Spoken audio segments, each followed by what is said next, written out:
Inside a building, we see a group of people butchering another. One of the people doing the butchering cut of this man's arm, and he lifted it in the air, and he celebrated that he finally had some food to eat. The man who was getting butchered, our protagonist, was in so much pain that it caused his eyes to roll to the back of his head. He turned his attention to the door, noticing a feminine figure standing in the doorway. This woman entered the room, and she expressed that since she is the one who got the protagonist to open the door, the other guys must give her an extra share of the resources. The man, who was rejoicing earlier about the protagonist's arm, approached the woman and he handed her the arm. The protagonist couldn't believe his eyes. He came to the realization that he shouldn't have been so kind. But it was too late. In a rage, he bit his bottom lip, and he thought to himself that if there is an afterlife, then he would pay these people back 100-fold for what they did to him. He closed his eyes, and suddenly he woke up in an apartment. From his heart racing and sweaty face, he thought he was having a nightmare. He looked around the apartment, questioning if he didn't just get killed by his bastardly neighbors. As he looked closer, he started to recognize the apartment. He took a phone that was close by, and he learnt that it was November 12, 1 month before the global freeze incident. He made his way to the balcony, questioning if he got reborn. From his memories, he knows that in December 2050 on the Western calendar, a blue star will be hit by a supernova explosion 500,000 light-years away, causing the entire world to enter an ice age. The new daily temperature in Tianhai City will be 60 to 70 degrees below zero, and there will be a blizzard that lasts for an entire month, and it will cover the entire city in snow. This global freeze will bring the widespread extinction of all species, including humans. Our protagonist Jang clenched his fist, and he gritted his teeth. In his previous life, he relied on his relationship with the supervisor of the supermarket warehouse, and he managed to get enough supplies at home to survive. However, in the end, everything was snatched away from him by those ungrateful bastards. They even cut him up to make rations. He made his way back inside, expressing out loud that his top priority now is to ensure his own safety and hoard enough supplies to survive in the apocalypse, and to also take revenge on those scumbags. Jang stopped for a moment to think. Both food and entertainment for the long winter must be taken care of, and there must be enough sophisticated weapons. So however someone tries to attack him, they will be completely powerless to fight back. As he was deep in thought, it felt like something got in his left eye. He started rubbing his eye, wondering what it could be. When he opened his eyes, he was in an alternate space. Jang quickly recognized this ability. It was an ability called space, and with it he could store a massive amount of resources. Jang started licking his lips, because if he could take the opportunity and hoard all the supplies of his supervisor's South China warehouse of the Walmart supermarket, then he won't have to worry about resources. His stomach started to growl, so he decided to eat many delicious foods, since there won't be a chance to eat them in the future when the apocalypse starts. He made his way to a restaurant close by, and he ordered the entire menu, and as he was eating, the waiter brought the bill, which totaled 51,451 yen. The waiter was taken aback by how fast Jang was eating everything, and he questioned where someone like this came from and how long he had been starving. Jang couldn't help but stuff his face. In the apocalypse, there were many people who would kneel and beg for just 1 cup of noodles, and it won't be easy to eat all these foods in the future. Sometime later, Jang made his way outside, and the owner followed behind him. The owner wanted to give Jang a VIP card because his spending exceeded 50,000.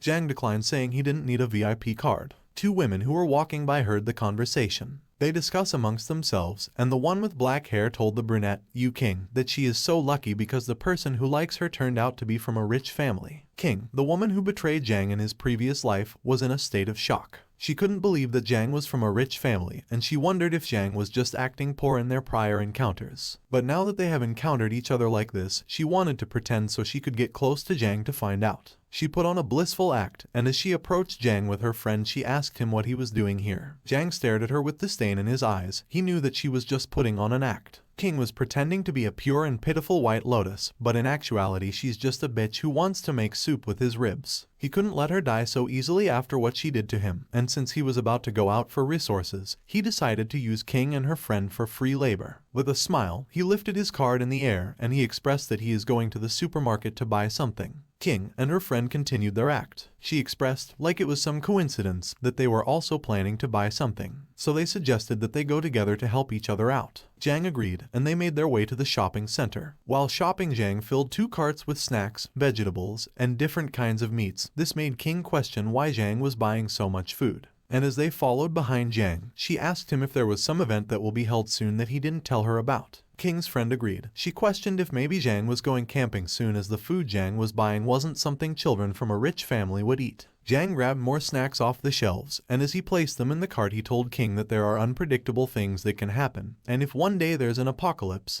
he wanted to have things stored so he could survive. King was taken aback. She concluded that Jang was being secretive. She told him that it was fine if he didn't want to tell them the truth, but she expressed that Jang should treat her and her friend to dinner since they helped him out so much today. Jang told them that he has been busy recently, but he promised to treat them to dinner next month. This angered King's friend. With an annoyed look on her face, she questioned why Jang, a rich man, couldn't afford to make time to take two girls out for dinner. She called Jang a cheapskate for being like this when he has shown he has ample money. King elbowed her friend, Kai Ning, and she nervously expressed Jang shouldn't take what Ning was saying seriously, and she explained that Ning is just a bit tired. She expressed that since they were good friends it wouldn't be good if all they were interested in each other for his money. Ning quickly agreed with King. They continued their act, and Ning apologized saying Jang shouldn't take what she said to heart. King grabbed her friend's elbow and she asked Jang if he would forgive them. Jang turned his head with a grin and he told that he didn't mind. They made their way over to the register and Jang paid for his things. Afterwards they headed back to Jang's appointment. While checking in, Jang got a lot of strange gazes from his neighbors. However, he didn't care if news of his food hoarding got out because he wanted to stay here so it would be easier to take revenge on the neighbors who killed him in his previous life. As he made his way to the elevator, with King and Ning following close behind pushing the carts, a grandma approached carrying her grandchild.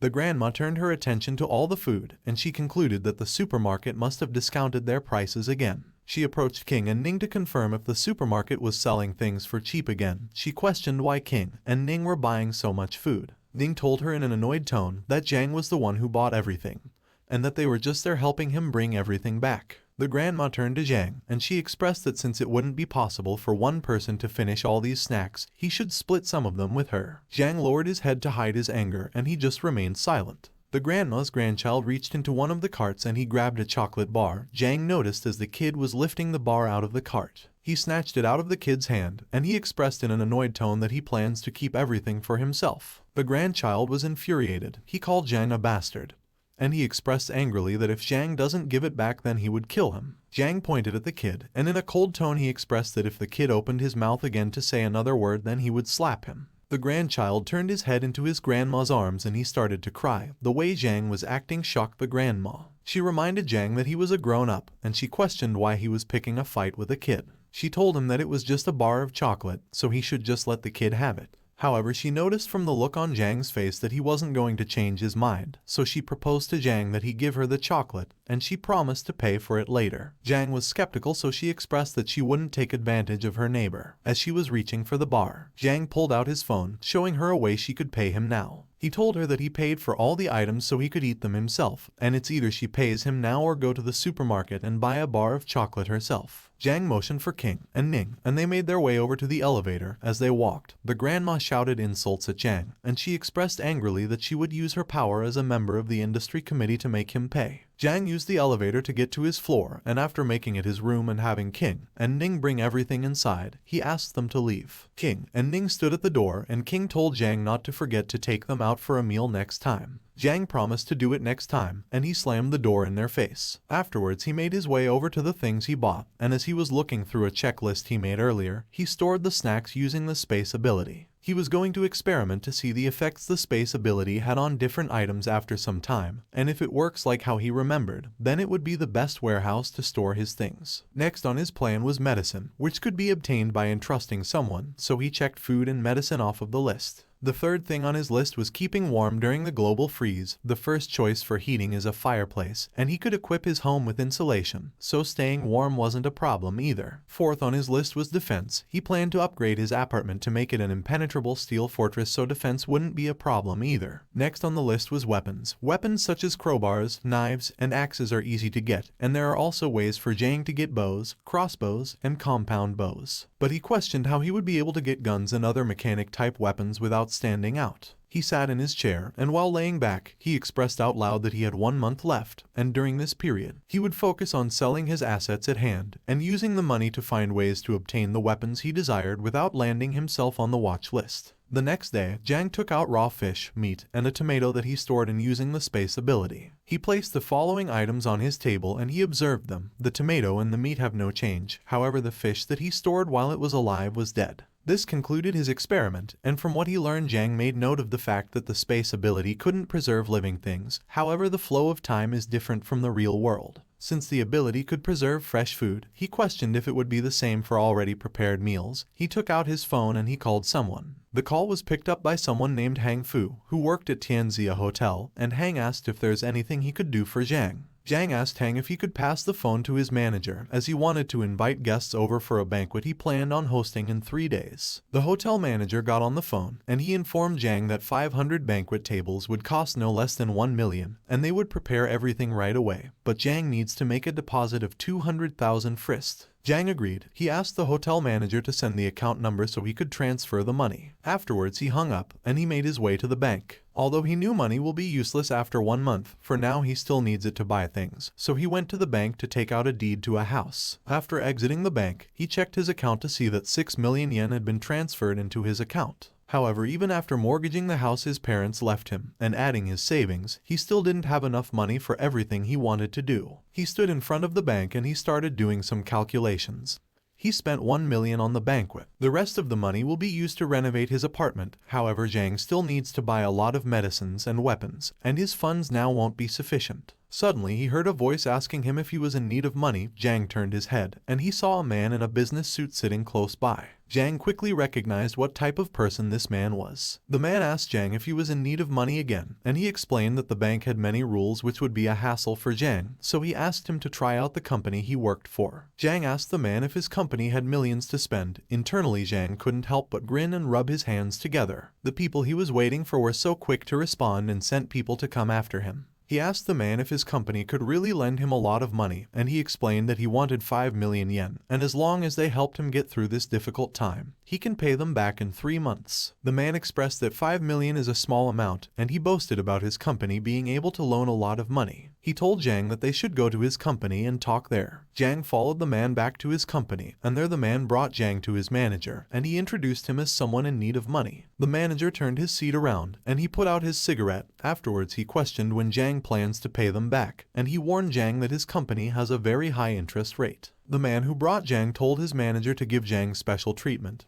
He explained that Jang seems to be in a tight spot, and that he was informed by Jang that he would pay them back once his situation is solved. Jang expressed that he can pay things back very quickly, and that he was even fine with the interest rate being high. The manager agreed to lend Jang the money, and he explained to him that the interest rate is 40%, so if Jang borrows 5 million, he would need to pay back 7 million. With this, the manager told Jang that all he has to do is sign the contract, and afterwards the money will be transferred to his account right away. Jang thanked the manager, but as he was signing the contract, the manager expressed that Jang needs to give him something of sufficient value as collateral, and then he can have his 5 million. Jang looked up with a confused look on his face. He placed the deed he got from the bank on the manager's desk, and he expressed like someone in need that the house listed in the deed is worth 5 million, so he would mortgage it to this company. He added that he also had a Mercedes-Benz worth 300,000, so if he doesn't pay them back, then they could take it from him. The manager expressed that in this economy Jang's house will be worth 4.5 million at most, but he is here trying to borrow 5 million,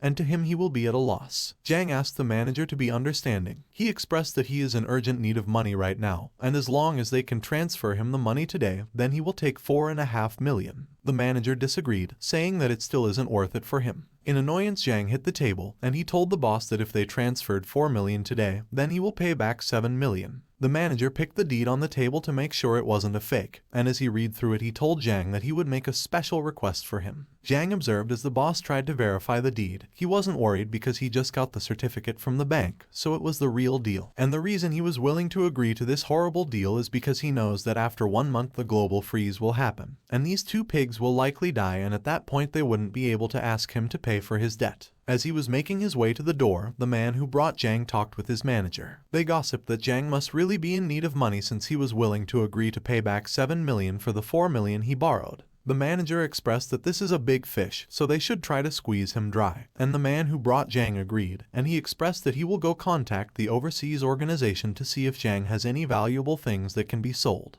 While inside his car, Jang smiled, and he thanked those 2 idiots for giving him free money to spend. He checked his account, seeing that the 4 million had reflected, meaning it was time to build his safe house. The scene then shifts to the War Dragon Security Company, and we see Jang being served a cup of tea by a receptionist. Jang knows that the War Dragon Company is one of the largest companies in China. It provides security for countless political members and celebrities. In his previous life, there were rumors that they had built a top-notch safe house worth billions of dollars for the son of a real estate tycoon. Even in the apocalypse, the rich second generation could still live a very comfortable life with the safe house. While Jang was deep in thought, a man approached him. This man introduced himself as Wu Hai-ren, the manager of the business department for the War Dragon Company, and he asked if there was anything he could do for Jang. Jang quickly stood up, and while shaking Ren's hand, he expressed that he needs the War Dragon Company to build him a safe house with the standard that can block the apocalypse. Ren was taken aback by Jang's brazen act. They sat down and Ren placed some documents and blueprints on the table. Then he expressed to Jang with a smile that the War Dragon Company is a top-notch security company, and they can definitely satisfy Jang's request. He explained that on the table were the price list, so Jang can look through them and decide what he wants. Jang grabbed one of the blueprints and he started looking through it. This safe house came with the entire house being reinforced with aviation materials, which uses 200 mm thick alloy that can directly replace the original wall, ceiling, and floors. A balcony changed to the strongest bulletproof glass which will not have any change even under extreme temperatures. A ventilation system with an air filtration function installed to stop any harmful gas from entering inside.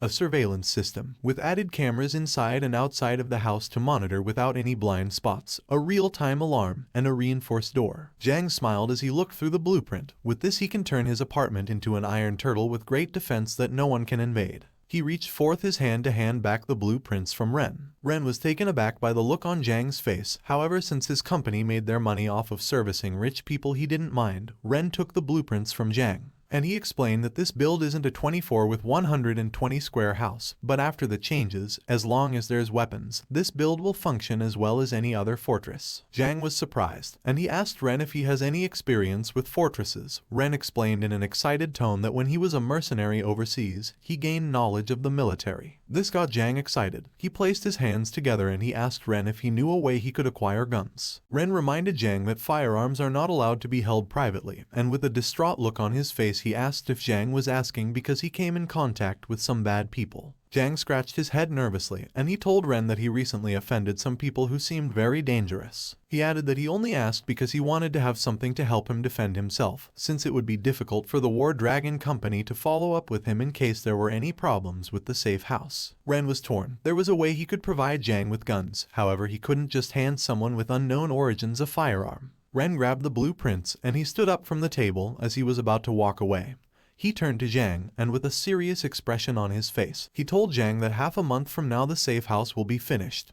And during this period, if he hears any news about the firearms, he told Jang that he will reach out. Jang thanked him, and he expressed that he would be waiting to hear from Ren. As Ren walked away, Jang looked on with a grin on his face. With this out of the way, he decided that he would head to the hunting club next to obtain some weapons. The scene then shifts to Nag at the hunting club, and as he was leaving, one of the workers remarked that Jang took a lot of equipment this time, and he added that if Jang plans to hunt the whole African savanna, then he should pay attention to his safety as well. Jang told the worker that he shouldn't be worried, and he expressed that he plans on calling several friends who would join him during his hunt. He also promised to make good use of the equipment the worker gave him. After this encounter, Jang quickly exited the hunting club building, and he made his way to his car. And after putting the equipment in his back seats, Jang entered the driver's side of his car. And before he drove off, he glanced at the crossbow and arrows in the back seat, and with a smile, he noted that it's a good thing he got his hunter's license. So even if the crossbow was in his back seat, it wouldn't be a problem if he got questioned by authorities. A short while later, Jang arrived at his apartment, and as soon as he stepped out of his car, he heard the voice of a man shouting, telling a person that they are not allowed to enter. Jang turned his attention to where the commotion was coming from. The same person that was shouting earlier told a bunch of truck drivers that they are not allowed inside unless they have the owner's consent, so he can't casually send them in.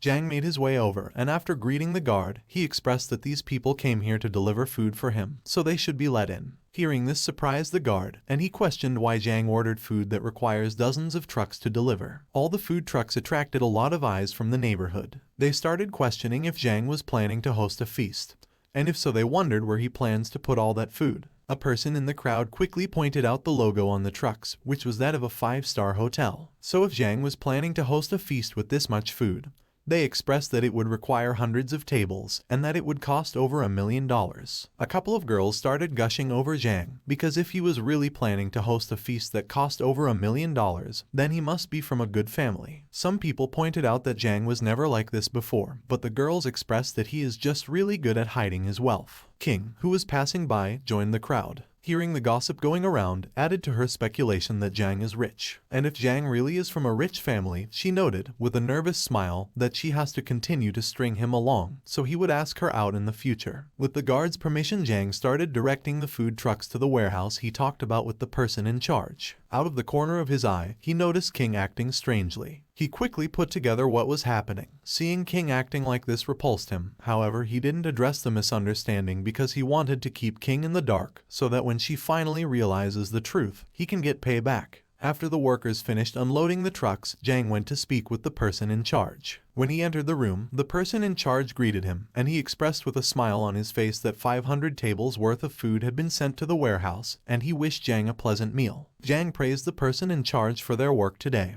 and he expressed that he would go check the food right away. Jang quickly made his way over to the warehouse, and inside he was met with boxes of food, as far as the eye can see. Jang approached the food, and he started storing them in an alternate space, using his space ability. As he did this, Jang had a devilish grin on his face.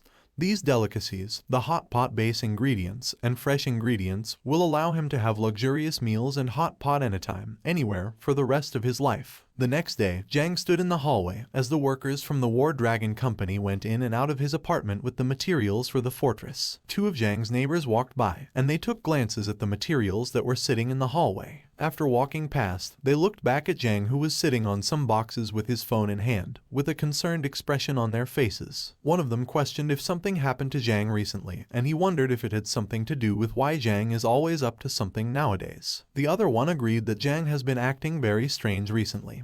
He expressed that yesterday he was present when all the food trucks came to deliver food for Jang. The first one expressed that if he didn't know better, he would think that Jang is preparing for the apocalypse or something. He stated that Jang must be crazy because all he is doing is wasting money and food. Jang overheard his neighbors, however he ignored them. And as he was scrolling on his phone, he received a text from Ren. Ren stated in the text that 3 days from now, someone will be willing to provide Jang with firearms, but he warned him that they will be quite expensive. Jang texted back, stating that price is not a problem.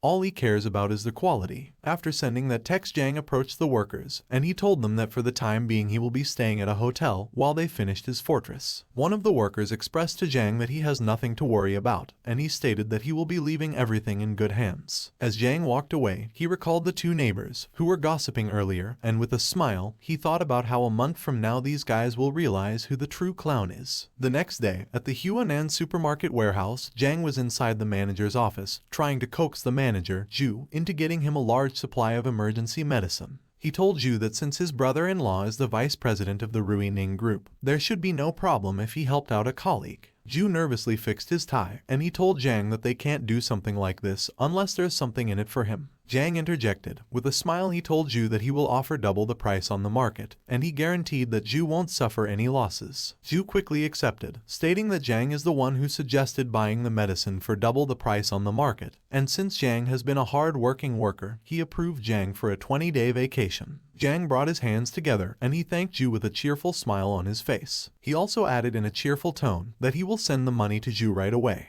Afterwards, Jang exited Ju's office. Outside, he stared at the boxes of goods, general merchandise, tools, and other supplies needed for daily life. And he thought to himself that with all the supplies here, he could support thousands of people without a problem. Jang put on his hat, and as he tilted it forward, he noted that just in case the apocalypse starts earlier than in his previous life, he must empty this place in a week's time, no matter what. Sometime later, after finishing his work shift, Jang walked by a room as he was exiting the warehouse. Inside that room, a red-haired man was flaunting 2 tickets in his hand. The red-haired man approached King with the tickets in hand, and he asked her if she would like to go to a concert with him. King scratched her head awkwardly, and she told the red-haired man, Peng, that she wouldn't be able to go because she had a date on the same night as the concert. King tried to play this off as a coincidence. However, Peng could tell this was her attempt to not go on a date with him. To avoid the awkwardness, he turned his attention to Jang, who was walking by with an evil grin on his face, like he was plotting something. Peng called out to Jang, and with his voice raised, he called Jang a virgin loser for letting a woman carry his things for him. Peng turned Jang's attention to King, and he expressed with an agitated look on his face that King came to work today complaining about back pain. He added that next time Jang should not trouble others. King awkwardly expressed that she was fine. She told Peng that there was nothing wrong with her body. Jang glared at King. With this he concluded that she was the one who went around spreading the word in the warehouse. With Jang glaring at her, King approached Peng, and she explained that everything is fine. It's just that since her back is a little twisted, she couldn't do strenuous work. Hearing this, Peng turned and pointed at Jang, demanding he give King $500 so she could go see a doctor. Hearing this agitated Jang, he told Peng that King was the one who took the initiative to carry things for him. He expressed that he never asked her for help. Jang got in the face of Peng, and with a furious expression on his face, he questioned who Peng thinks he is for him to demand something like that of him. He asked Peng if he thinks he is scared of him. Peng started sweating nervously. He moved backwards, and he expressed to Jang that he was just making a suggestion, so there's no need for him to get so mad. Then he turned to King, and he whispered to her that as he said in the past Jang isn't a good person, so he told her to stay away from him. Jang didn't think Peng was worth the trouble, so he started walking away with a smile on his face. As he exited the warehouse, King looked on, and she questioned to herself why Jang seems to be completely indifferent to her these days. He no longer takes the initiative to say hello to her, and he even stopped sending her goodnight texts. She clenched the mug in her hand, thinking to herself that Jang has been acting strange. The next day, at the Hong Fu Tianxia Hotel, as Jang was exiting the bathroom, he noticed that he received a text while he was in the shower. The text was from King, and in the text she expressed that recently she felt like Jang had been acting strangely. She asked him if he knows about something that was about to happen in the future. Jang noted that it seems King is starting to suspect something, however it wouldn't matter, so he ignored her text. He quickly received another text from her, so he sat on his bed and he read the text, which stated that recently King felt like her and Jang haven't chatted much. She added that she was feeling a little lonely because of this. Again, Jang didn't reply to her text. This agitated her. Then the scene shifts to King's apartment, and we see her staring at her phone with an annoyed expression. She angrily questioned if something was wrong with Jang's head, since he was ignoring her, even though she took the initiative to text him. Ning, who was walking out of the bathroom, overheard King. She expressed that with the way Jang has been acting, there is definitely something wrong with his head. She added that the strangest thing is Jang has been ordering so much food from different places that it feels like he is preparing for a shortage. King went silent, and she started thinking to herself. Ning sat next to King, and as she was doing her makeup, King expressed her thoughts. She asked Ning if she thinks Jang knows that something will happen soon, hence why he was stocking so much food. Ning burst out laughing. She called King dumb, and she expressed that if something like a shortage was going to happen, then there would be news about it all over the internet. After gathering herself, Ning started massaging King's shoulders, and she expressed that they should rest easy because if they started hoarding supplies like Jang, then they would be the laughingstock of the neighborhood. King was coaxed, and she agreed to forget about it. A week later, Jang finally received his firearms. He took out a rifle, and as he observed it, he expressed that even though it was expensive, the quality makes it worth it. And he added that with boxes of firearms, he would be able to feel at ease even during the apocalypse. Suddenly, someone rang his doorbell. Jang opened the door, and in front of him was a delivery man with some packages. The delivery man greeted Jang, and he expressed that the packages were for him.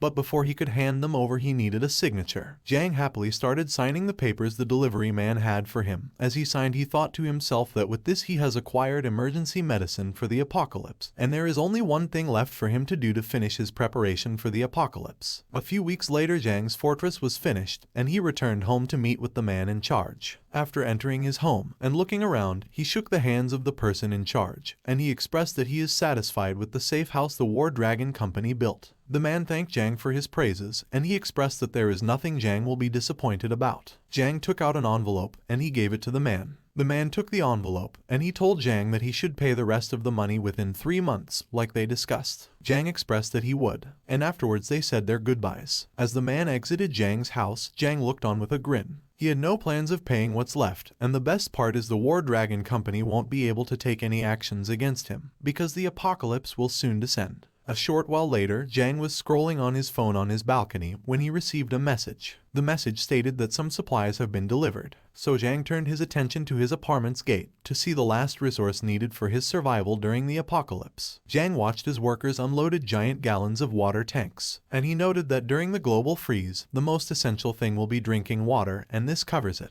The next day, Jang invited his colleagues to the break room, and as they gathered, they started questioning if something was wrong with Jang, since he suddenly called them to the break room. After everyone had gathered, Jang brought out some refreshments, and with a warm smile, he expressed that he wanted to do something nice since everyone must be tired from working hard. So he expressed that is why he brought them some refreshment to help them relax. Jang's colleagues made themselves comfortable, they took a cup each, and they started drinking the refreshments. As they drank, they discussed amongst themselves, stating that it's been getting really cold recently. One of them added it was so cold when he was coming to work today that he almost froze, and his face felt paralyzed. As his colleagues discussed, Jang observed them closely, and he thought to himself that the medicine he added to the refreshments should take effect in about half an hour. Half an hour later, the medicine took effect, and all of his colleagues passed out. Jang made his way to one of them, who was passed out on the floor, and he pulled his cheek to see if they were really asleep. His colleague didn't respond. This confirmed to Jang that they were all soundly asleep, and now he could take all the supplies in the warehouse at ease. Jang quickly exited the break room, and after shutting down all the equipment in the monitoring room, he headed to the storage area. And as he walked through the boxes of supplies, he wondered where he should start. He turned to his left, and he stored a column of supplies in an alternate space, using his space ability. Afterwards, he cracked his knuckles, and he prepared to store the rest of the supplies in the alternate space. As he went around storing all the supplies in the alternate space, Jang was taken aback, because with the rate at which he was storing everything, it wouldn't be difficult for him to grab everything in the warehouse. A short while later, Jang was almost done. He let out a sigh of relief because everything was going smoothly. Out of the corner of his eye, he noticed a strange pile of boxes that was set aside from the others. This made him curious, and he questioned what could be inside. He made his way over to the boxes, and he opened one of them. Inside the box was clothing. Jang quickly recognized this brand of clothing, and he noted that it's a good thing he found these. These are the latest technological products of the 2050s. It's a kind of cold-resistant clothing that can withstand extremely cold temperatures. Some are recorded to keep you warm in temperatures hundreds of degrees below zero. Jang took the clothes out of the box, and as he admired it, he thought about how cool he would look wearing this during the apocalypse. A short while later, he finished emptying out the warehouse, but before returning he looked at the empty space in front of him, and he thought to himself that with these resources and supplies, he should be able to live comfortably during the global freeze era. Afterwards, Jang returned to the break room, and he drank a cup of the refreshments he gave to his colleagues. With how quickly the warehouse was emptied out, no one would think that it was done alone. So, Jang noted that he just needs to avoid suspicion, and this secret will disappear as soon as the apocalypse descends. Jang made his way to the sofa in the break room, and he purposefully laid one of his colleagues on top of himself. Later, after Jang and his colleagues awoke, his colleagues headed to the warehouse, and to their horror everything was missing. Jang joined in, acting like he was panicking as well. He quickly got on the phone, and he called the manager. His colleagues looked on with a nervous expression on their faces, wondering what they should do now. They questioned if it wouldn't be best to leave this up to the authorities. Jang explained what happened to the manager, however the manager was skeptical of him since he was the one who invited his colleagues to the break room for a drink. Jang, with an awkward expression on his face, told his manager that he should stop joking around. He pointed out that he is one man, and he wouldn't be able to empty out an entire warehouse in that short amount of time. Jang added that in his opinion, the higher-ups can't blame anyone for this, and he advised that it would be best to report this to the authorities, so the investigation time wouldn't be delayed. The manager agreed, and with a nervous expression on his face, he told Jang that he will report this matter to the general manager now, and he would let them handle this matter. After this, Jang hung up, and he turned to his colleagues, and he told them that the manager has decided to report the matter, so someone should be coming later to investigate. Jang told his colleagues not to worry, and he expressed that they should just cooperate with the authorities. Jang's colleagues felt relieved, and they thanked Jang for handling things. Jang ushered his colleagues back to the break room, telling them that napping during a shift happens quite often. He continued on saying that they shouldn't take it to heart. He added that if they didn't do anything bad, then they have nothing to be scared of. Jang's words resonated with his colleagues. They agreed, saying they only make a few thousand a month, so they shouldn't be risking their health for this place, and they expressed that as Jang stated they have nothing to hide, so they shouldn't be scared. Some time later, the authorities arrived, and after questioning the other workers, the policeman called Jang into a room to ask him a few questions. Jang answered all of the officer's questions, and a short while later, the officer closed the file he was using to collect the statement of everyone present, and he thanked Jang for his cooperation. But as Jang approached the door to leave, the officer reminded him that there are some doubtful points still left unclear in the case, and in the near future he might call on Jang again, so he shouldn't leave Tianhai City anytime soon. Jang looked back, and he expressed that he wouldn't go anywhere. Outside, as Jang was heading to the parking lot, his attention was drawn to the news that was being broadcasted. The news anchor reported that according to informed sources, this afternoon of December 10th, a large-scale theft occurred in Huanan warehouse located at the port of the city, and materials covering an area of up to 1 million square meters disappeared in 2 hours. The news anchor added that the location of the materials is currently unknown. Jang was taken aback that this was already being broadcasted.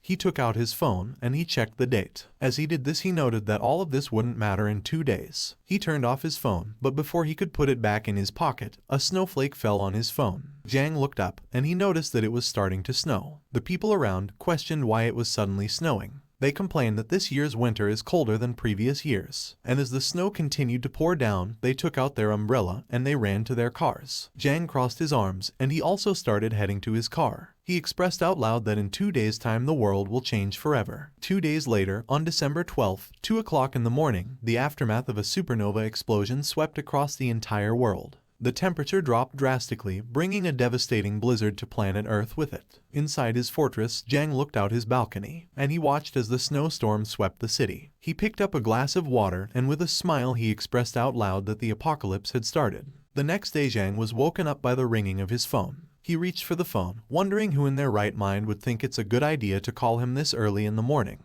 After grabbing his phone, Jang sat up on his bed, and he sluggishly read the caller ID. To his surprise, it was King. He picked up the call, demanding she give him a good reason for calling so early in the morning. King, who had been eagerly waiting for Jang to pick up the call, was surprised when he finally answered. She quickly got her bearings, and she remarked in a blissful tone that it's quite cold outside today. Then she asked Jang if he knew in advance that the temperature would drop this significantly. Jang got out of bed, and as he looked out his balcony, he stretched, and he told King that one of his friends casually mentioned it to him. However, he stated that he never expected that the drop in temperature would be this drastic. King interjected. She shouted, saying it's no wonder Jang had been buying so many supplies. King shouted so loud that Jang had to move the phone away from his ears. King lowered her voice, and in a seductive tone, she remarked that Jang should have told her earlier, because the weather is making her freeze now. Jang was no longer a simp, and her seduction attempts failed.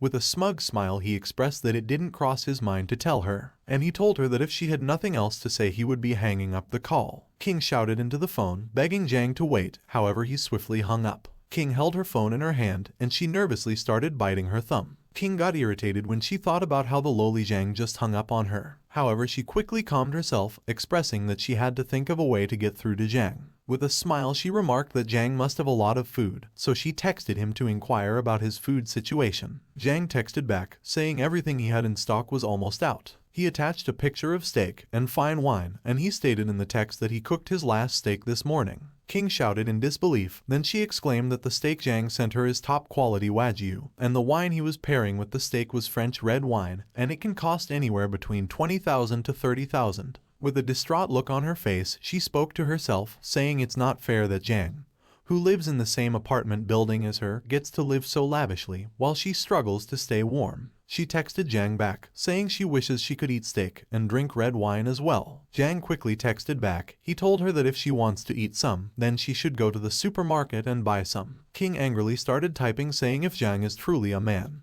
then he should take this opportunity to show off to her. However, after typing that out, King quickly deleted it. She tried to calm herself, noting that she couldn't get angry over this small matter, since in the long run, if Jang falls for her, then she will be able to live lavishly too. Jang got bored of showing off his lifestyle to King. He threw his phone to the side, and he turned his attention to the Wagyu steak in front of him. But before he could dig in, the iPad used to monitor the security systems that was sitting on the table next to his steak started buzzing. Jang picked up the iPad, and he checked the camera in the hallway, and he learnt that the grandma from the previous part was holding a meeting with his neighbors in the hallway. The grandma told the others that if they hide supplies, and she discovers it, then she will report them to the higher-ups. After hearing this, Jang decided to throw a wrench in her plans. He exited his room, and he asked the grandma if she knows how long the storm will last. After Jang asked this, his neighbors turned their attention towards him, and with a smug look on his face, Jang expressed that he is wondering who would take responsibility for everyone if this disaster lasts longer than what the officials are expecting, and they run out of food.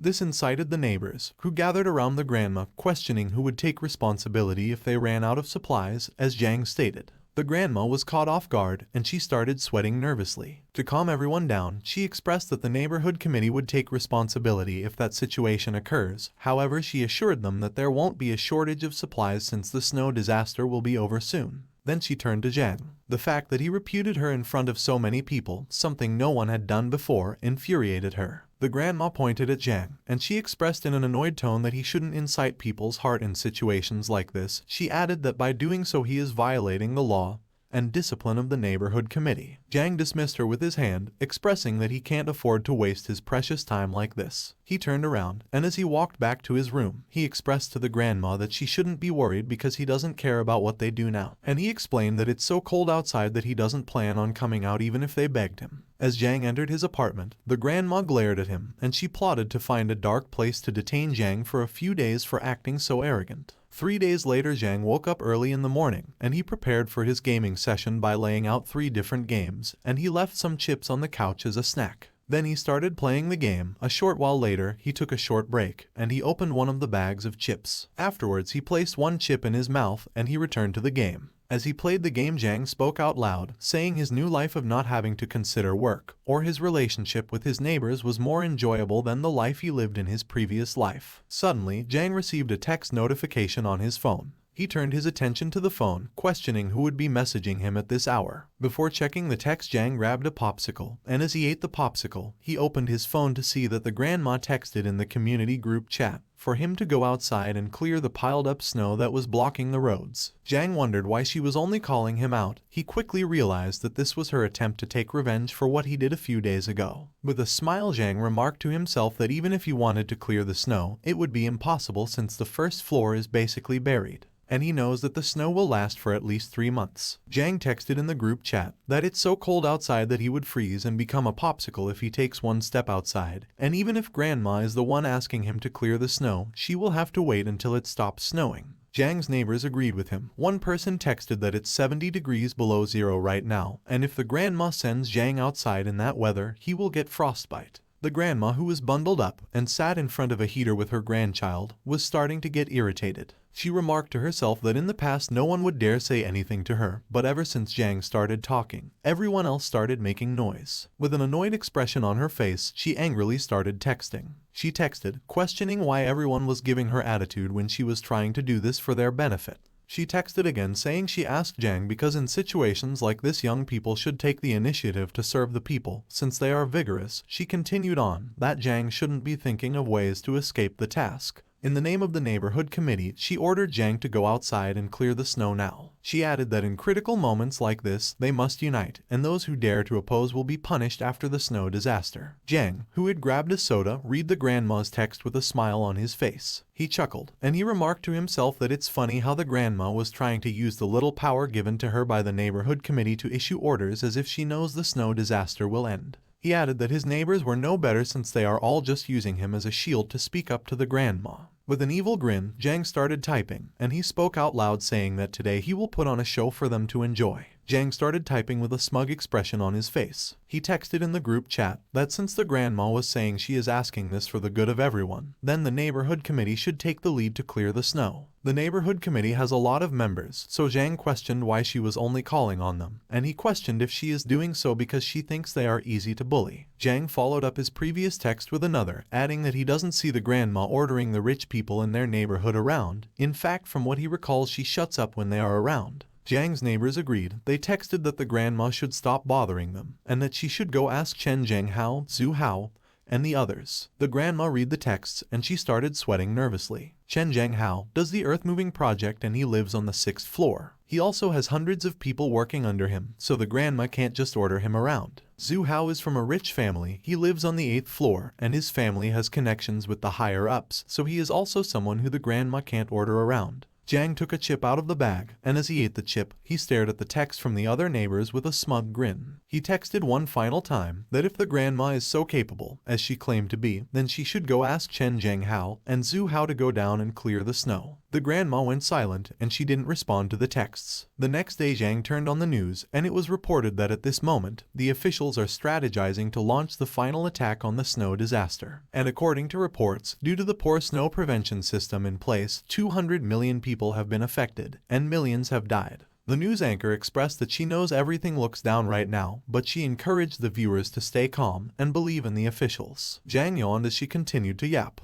He knows that no matter how hard they try, the officials won't be able to do anything about this snow disaster, since the scale and duration of this disaster cannot be estimated using common sense. Jang remarked to himself that the citizens are being too optimistic. After turning off the TV, Jang picked up his phone, and he saw that the grandma had sent a string of texts. The grandma texted, questioning if everyone saw the news. She continued on, that with the officials they can definitely deal with the snow disaster. She encouraged everyone not to get anxious, since everything should be solved soon. She added that those who have extra resources should help out those who are running out. Jang read the text with a bored expression on his face. He didn't feel like dealing with grandma today, so he ignored the text and he started scrolling. A short while later he received a text from King, asking if he was alright. Jang was taken aback by King's message, however he guessed that the message, which seemed to be out of concern, was probably King checking to see if he was still alive. But he decided to take the bait since he was bored. He texted a smiley face, saying he is fine. King texted back quickly saying it's good to hear. Then she sent another text, telling Jang that she ran out of food. But she remembered that Jang stocked a lot, so she asked if he could give her some. She texted some flirty emoji, and she added that she would treat Jang to a meal after the disaster. Jang couldn't help but grin. He was thankful that King revealed her true intentions for texting him quickly. He wondered why she didn't go to the supermarket to buy things with Ning when he told her to the last time they texted. Jang took a picture of his meal and he sent it to King with a text that read, "Unfortunately, I don't need your invite for a meal. I already have a lot to eat." King angrily stared at the picture of the plate of lobster that Jang sent her, and she expressed in a furious tone that she originally planned to keep Jang as a spare tire, but now his position will be further behind. Ning looked over King's shoulder, ogling over the lobster. She agreed with King, stating that a man like Jang deserves to be single for the rest of his life. Afterwards, Ning quickly moved away from King, and she secretly texted Jang, questioning why he is acting so dumb. She told him that he made King unhappy, and she stated that she is wondering if he knows how serious this problem is. Jang instantly knew what kind of game they were playing, and he didn't plan to fall for it. With a smile, he texted that he is tired of their dramatic good cop bad cop act. Ning texted that it wasn't an act. She told Jang that if he just starves himself for 2 meals, he will be able to win King's love. She sent another text, stating that if Jang can't even bear to starve for 2 days, then he doesn't really love King. With a smug smile, Jang drank his tea, expressing that white lotus with green tea is a great combination. Afterwards, he texted Ning, and Jang replied like how any young intelligent man would, womp womp. After reading Jang's text, Ning shouted in annoyance, questioning why he was giving this type of attitude when her and King are giving him their time. She turned to King, expressing that Jang is a really bad person. She explained that she texted him to help King in her efforts to borrow food, yet all her efforts fell on deaf ears. King expressed in an annoyed tone that she has erased Jang from her mind, so Ning shouldn't mention his name ever again. Ning scooted closer to King, then she nudged her, questioning if she doesn't have other dogs who she could ask for help. King sighed, and after getting her bearings she called someone. When that person, Peng, picked up, she asked him in a blissful tone if he could do her a favor. Sometime later, Peng knocked on the door, and when Ning opened, Peng held the bag of food up, saying he came to deliver everything King asked for. As Ning grabbed the bag, Peng expressed that he made sure to pick the most expensive items at the warehouse. With a blissful expression, King thanked Peng, and she expressed that he is such a nice person. Like an idiot, Peng ignorantly told her that it's fine, and he expressed that if it's for her sake he is willing to do anything. Afterwards, Ning quickly shut the door in his face, and King glared at the door with an annoyed expression, questioning why Peng thinks he has a chance with her. She remarked to herself that he might have better luck trying again in his next life. 3 days later, Jang was busy scrolling on his phone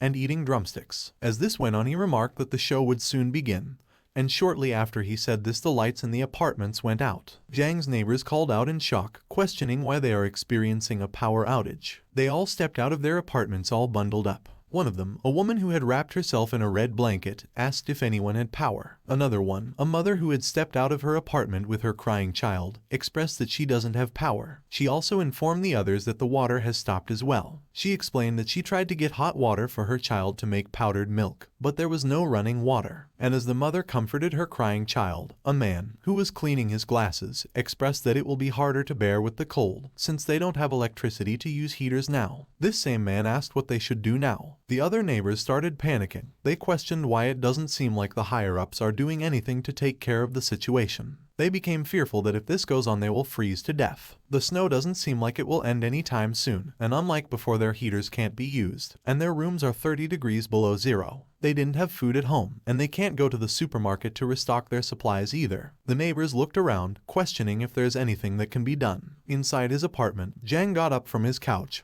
and as he used a toothpick, he remarked to himself that at times like this officials can't be counted on. He made his way to his backup generators, and after turning them on he looked up with a smug expression on his face, and he remarked that it's always good to prepare for a rainy day. The grandma, who was freezing her ass off in her room, couldn't accept that the power suddenly went out, when it was just fine a few days ago. The grandma wrapped a blanket around her and her grandchild. Then she checked the neighborhood committee group chat. One of the other committee managers texted that this must be an extinction event that is said to happen once every 1,000 years. Another committee manager texted that with the population of 1 billion in this city, it will be impossible to take care of everyone. This person also pointed out that several major cities have already fallen. A third committee manager texted, agreeing with the previous text.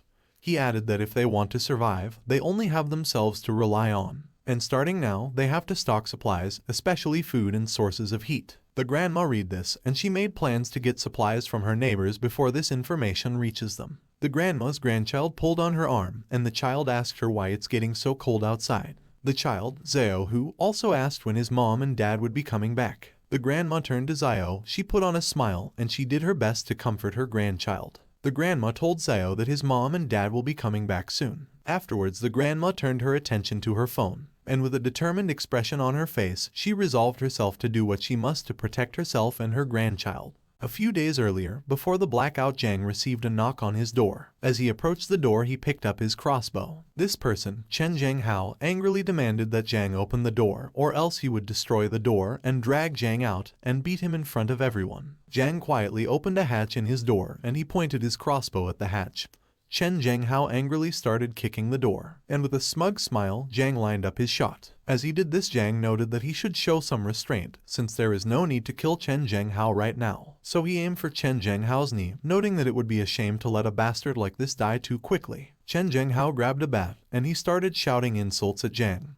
He called him a coward for hiding, and he expressed in a furious tone that once he gets inside, Jang is doomed. Jang fired, shooting Chen Zhenghao through the heel of his foot. Chen Zhenghao fell to the floor, and he started crying out in pain. Jang watched through the hatch in the door as Chen Zhenghao rolled around on the floor wallowing in pain. Jang was able to accomplish his goal of piercing through Jang's leg, and with a cheeky smile, he remarked that since it's 70 degrees below zero, Jang's injured leg will most likely leave him crippled. And as Jang retreated, he noted that if that leg isn't treated in time, then it will likely get infected, which means Jang will likely die a miserable death in the cold, while in pain. Jang made his way to the elevator, and after getting in, he remarked anxiously that that bastard Jang could have seriously killed him if he wanted to just now. The next day, Jang decided to troll a little. He texted in the whole neighborhood group chat, calling Jang out and stating that if he is provoked again, then he will cripple his other leg. Everyone in the group chat was surprised. The grandma and King thought the same thing.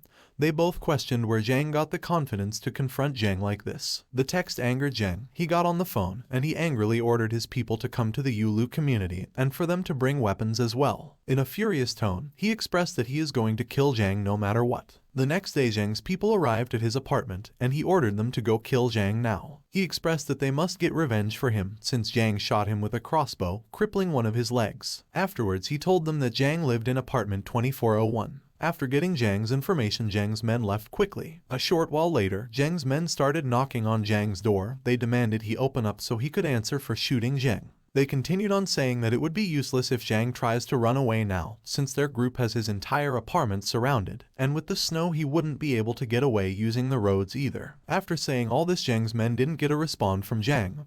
This agitated them. The ringleader of the group was annoyed that they were being ignored. Out of frustration, he angrily hit the door with his machete. But to his, and to the surprise of the entire group, the hilt of the machete broke, and the blade flew into the wall behind them. The group of men nervously stared at the door. The ringleader expressed that the door is made from heavy metal, and he questioned how they are supposed to destroy it. The others started to question if Jang planned to provoke the entire world for him to build a door stronger than some city walls like this. Jang, who had been watching them through the iPad, was annoyed that more people came to ruin his gaming session. He spoke to them through the security system, questioning how they have the energy to do this kind of thing when all they have been eating is rice. The ringleader called Jang a coward, and he dared him to step 1 foot outside. After hearing this, Jang made his way over to his sink and he turned on his faucet. And as water collected in a pot, Jang remarked with a smug grin. Questioning why these guys were so mad, he expressed out loud that he would help them calm down. After collecting the water in the pot, Jang threw the cold water on Jang's guys. And as they hurried back to Jang's apartment, Jang watched them while eating a burrito. After they were all gone, Jang turned his attention to the news that was playing in the background. As he approached his couch, he threw away the burrito wrapper. And he noted that from what the news anchor was saying, it doesn't seem like they have noticed that human powers will not be able to do anything against this type of disaster. In the present, the grandma, who had resolved herself to do whatever it takes to make sure her and her grandchild survives, texted in the group chat that the disaster is temporary, but since the weather outside is so cold and the staff are working on repairs, the officials have issued a notice. The neighborhood committee will provide a unified management to owners of the community during this critical period. She added that if they fail to cooperate, there will be serious consequences, since they will be asking the authorities to arrest and interrogate those who fail to cooperate. Jang's neighbors couldn't believe what they were reading.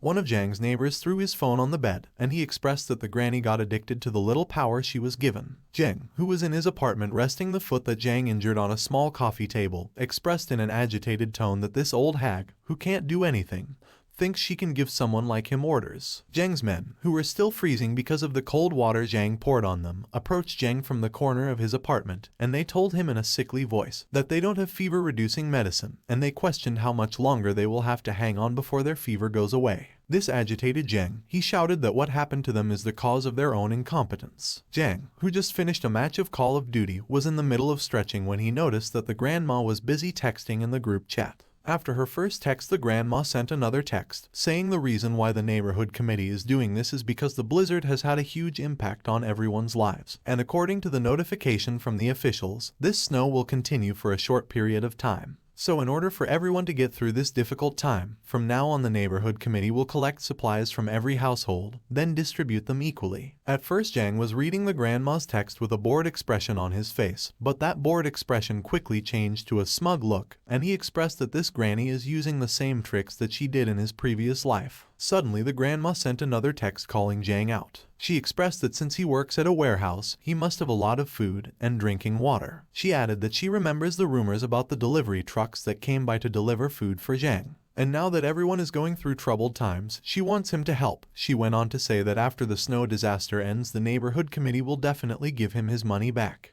After reading through the text, Jang became furious. In his past life, the grandma took the lead in coaxing everyone to hand over their supplies, and like the idiot he was, he kindly gave it to her, but in the end he ended up dying anyway. Jang started recording an audio message, and he sent the grandma, Lin, a voicemail to her number, saying with a smug smile that it's great that she is collecting more supplies, and he asked her to remember to give him some as well. After he hit send, Jang noted that in his previous life Lin was one of the reasons why he got slaughtered and died miserably, but this time he wouldn't fall for her tricks. Jang's voicemail infuriated Lin. She exclaimed angrily that she knows Jang is lying. She expressed that he works at a warehouse, and workers at the warehouse usually get a discount on the products, so Jang must have stocked a lot of stuff at home. Afterwards, Lin turned to her grandchild, who was looking at her with a concerned expression on her face. To comfort her grandchild, Lin patted her on the head. Then she tried to calm herself, noting that if she is able to get Jang, a big fish, to fall for her deception, then she can get a lot of supplies that will last her and her grandchild for at least a few weeks. After calming herself, Lin sent a voicemail in a slightly agitated tone that Jang should stop playing around, since everyone knows that he is a supervisor of a large supermarket warehouse, and she questioned how someone like that would have a shortage of food and supplies at home. She added that this is an order from the organization, so he must obey, and she tried to incentivize him by saying if he made a contribution this time, everyone and even the organization will remember his good deeds. Finally, she asked him again to bring his things so she could take the lead and help everyone through the disaster. After listening to her voicemail, Lee sent her one with a smug expression on his face. He told her that he wasn't lying. Then he expressed that everything was already eaten these past few days, and now he was also out of food and supplies. And he went on to ask her to give him a few packs of instant noodles first to show that she was playing the leading role correctly. The grandma was livid. She called Jang, and after he picked up, she expressed angrily that Jang is going against her, who represents the organization. She told him that if he continues to refuse to hand over his supplies, then he will be fighting against the organization, and he will definitely be dealt with later. Jang chuckled, and with a smile on his face, he asked her if she really just said she represented the organization, when she is just a director of a neighborhood committee.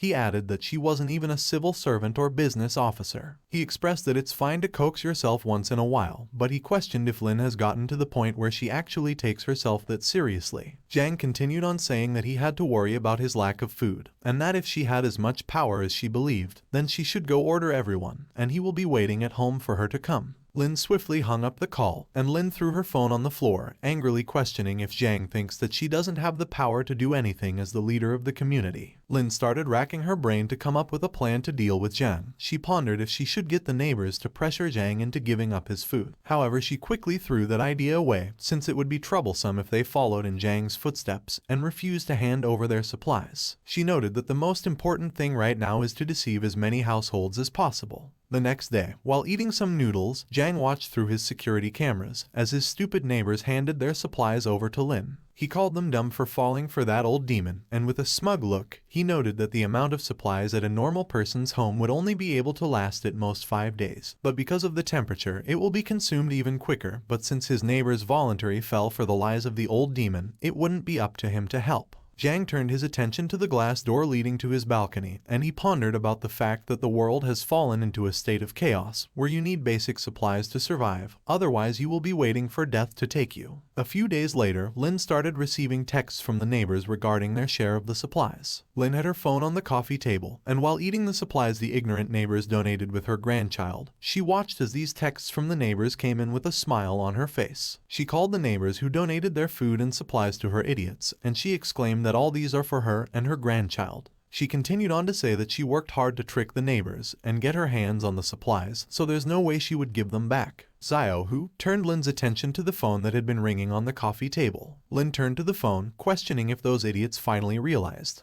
But to her horror, after she picked up the phone, she found out that it was Jang calling her. Lin held the phone in her shaking hands, and she nervously pondered why Jang would be calling her. She answered the call, and Jang started praising her for tricking her fellow neighbors into giving her their food and supplies. Lin nervously cleared her throat, and she expressed that as the director of the neighborhood committee, she was just doing her job to coordinate and manage everyone's supplies. Jang chuckled, and he expressed that since that's the case she should bring some supplies for them since they are running out. Lin tried to explain that she still needs to coordinate and handle the supplies and food, since there are families who have yet to give their supplies. Jang interjected. He called her an old hag, and he asked her not to be stingy with supplies and food that she stole. Xiao Hu listened while munching on some cookies as her grandma started shaking nervously. Jang added in a menacing tone that if Lin doesn't obediently hand over the food and supplies, then he and his people will have to come collect them personally.